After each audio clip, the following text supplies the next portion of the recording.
Arriving in the world of the living on order of the 13 court guard squads, Toshiro Hitsugaya and his team follow Sosuke Aizen's movements.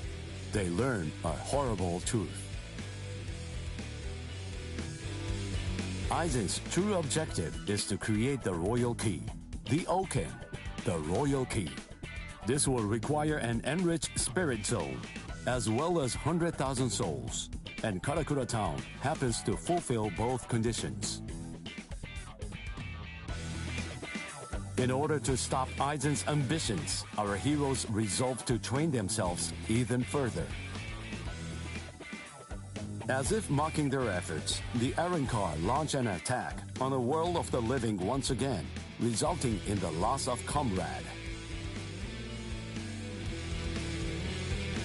The slumbering Ichigo Kurosaki was unaware of this truth.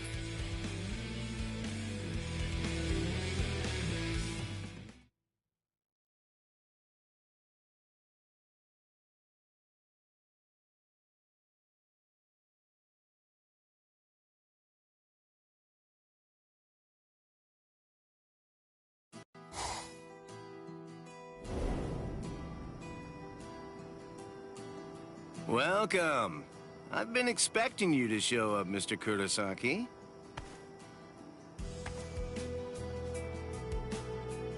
How did you know I'd come here? You're looking for information, aren't you? You want me to tell you how you can get to Waco Mundo, right? Very well then. Okay, it's all ready. I was afraid. I thought that Aizen might target Orihime because of her powers, so I barred her from participating in frontline combat. But it didn't work. It was my mistake entirely.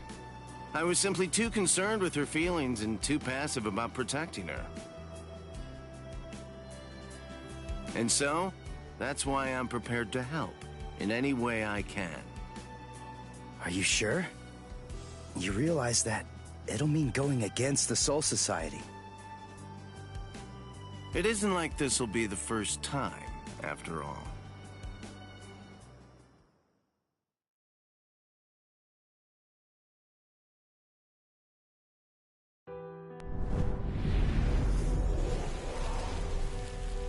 Having carried out their ambush on Karakura Town, the Arrancars ceased their onslaught and retreated. By the time that I came to the next morning, all of my wounds had already been healed. I felt traces of someone's spiritual pressure on me. I immediately knew there was only one person who could have done this. Orihime. Called over to Orihime's room by Toshiro, I received a message from the Soul Society. But the only problem was, once I heard it, I wasn't too keen on what they had to say. This is hard to say, but Orihime Inoue was abducted by an Arrancar, and it's possible that she's also been killed. What? Orihime's not dead! There's no way! Listen, you don't know what you're talking about! My wrist was injured in yesterday's battle, but it was completely healed when I woke up. There were traces of her spiritual pressure on me, and you're telling me that she might be dead?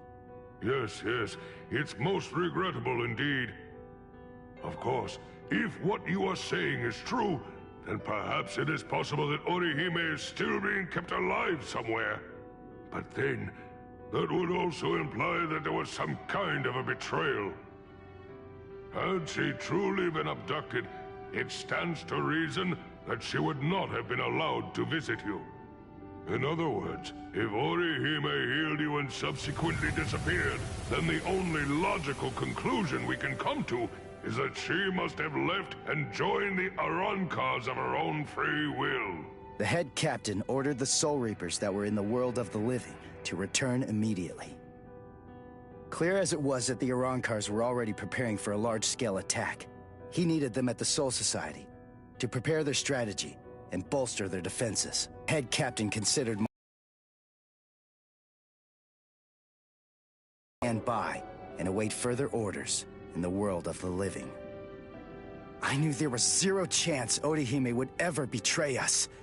I had no doubt she was our friend, even if it meant having to go against the Soul Society again. I was gonna save Orihime.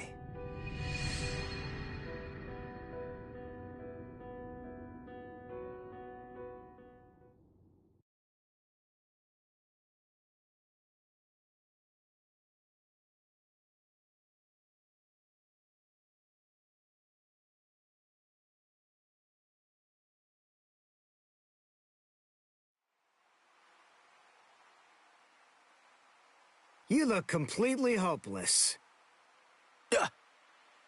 Uryu, what are you doing here? What else? We're going to Waco Mundo with you, aren't we? Chad! Mr. Urahara told me everything. We're going with you. No, I really appreciate it, but... sorry. Neither one of you is strong enough. Ichigo. So then, was that not strong enough? Ichigo? Chad. Just believe in us. Don't try to do it all yourself. We want to help you.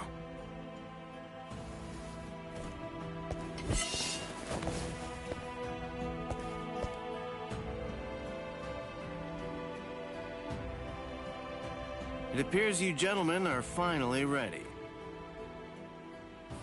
In my right hand, the stone that connects the worlds. In my left hand, the blade that binds existence. The black-haired shepherd, the chair of the noose. I strike the ibis when the clouds gather. This is the opening the Arankars used to enter this world. It's called the Garganta. There's no solid ground beyond. There's only a furor of reishi. Each of you must create his own path out of that reishi. Go toward the darkness, and you will arrive at Waco Mundo.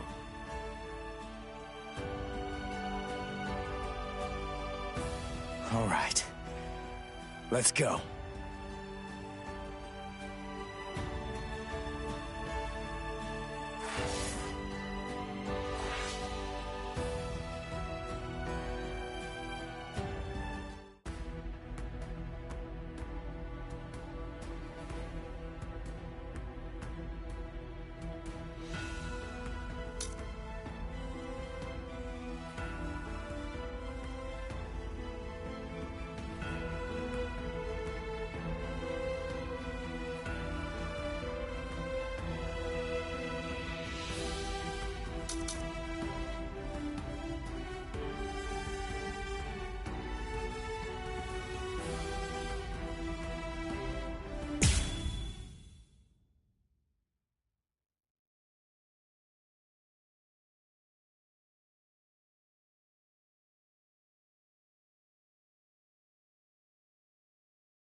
Las noches.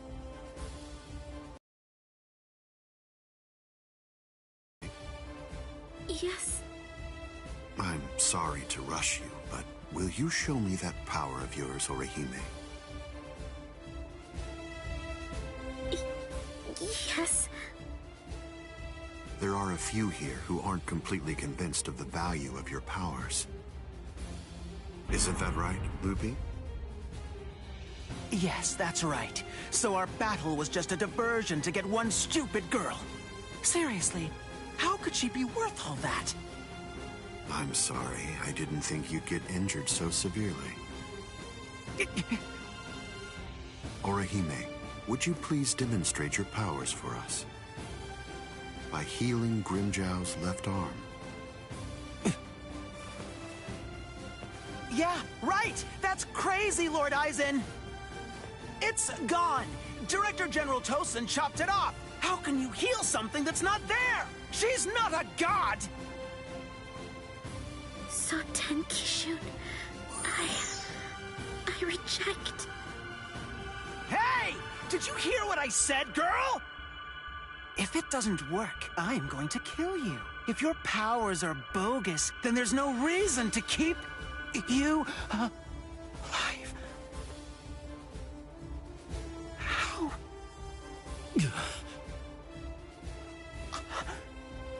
This goes way beyond some mere healing ability. Just what did you do, girl? Good question. Old Hiora is of the belief that it could be a form of temporal or spatial regression. No way! How could a human possess such a power? It's totally impossible! Indeed. It's neither of those things. Instead, it's a rejection of phenomena. What her powers do is to limit, reject, and deny any and all phenomena that have affected her subject. She can make it as if the damage never even happened in the first place. As you can probably tell, this is far more than temporal or spatial regression. In fact, it oversteps the limitations set by the gods. In short, her powers violate divine law. What? Hey, girl. Heal one more thing.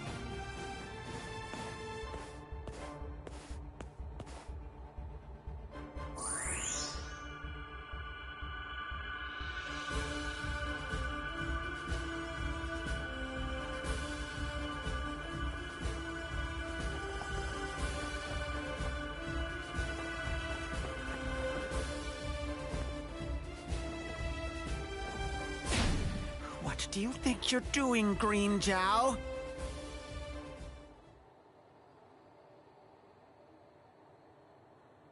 Huh?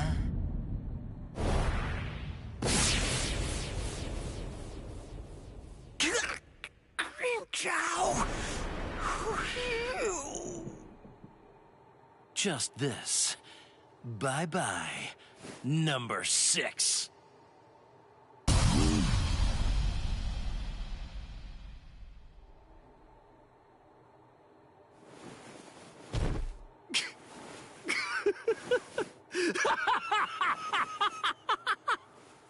It's back! My power is back! I am the Sexta Espada, Grimjow!